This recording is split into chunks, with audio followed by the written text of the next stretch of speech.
slate. All right, on to some other stories now. And amidst the rising tensions between the two countries, Armenia has now expressed its readiness to work with the international mediators to try and reach a ceasefire with Azerbaijan over the conflict that is taking place over the Nagorno-Karabakh region.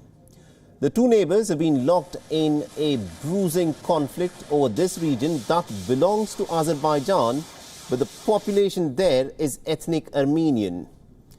Now, the recent escalation which has erupted this week is one of the deadliest in recent times. Nearly about 150 people have died on the Armenian side since Sunday in the ongoing clashes between the two forces.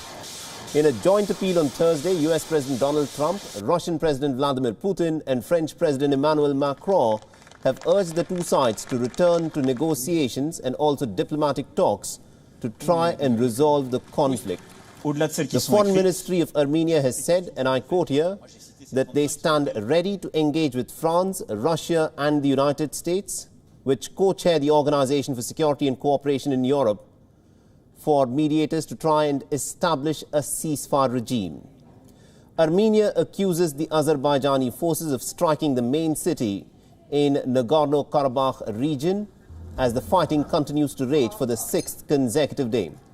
Now, Armenia says that it is ready to work with the mediators for a ceasefire, but Azerbaijan has fired back to escalate the tensions.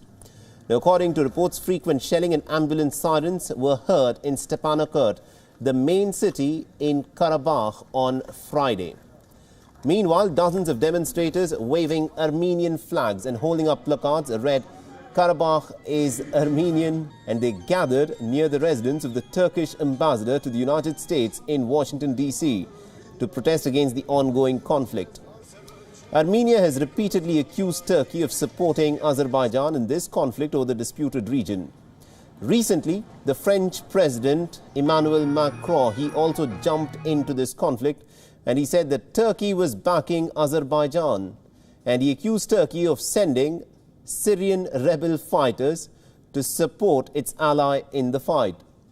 However, this was contradicted by no less an individual than the U.S. Secretary of State Mike Pompeo, who has urged third-party nations to stay out of this escalating conflict over Nagorno-Karabakh, and he also said that he hoped that the reports of Syrian fighters arriving in Azerbaijan via Turkey were actually not very accurate.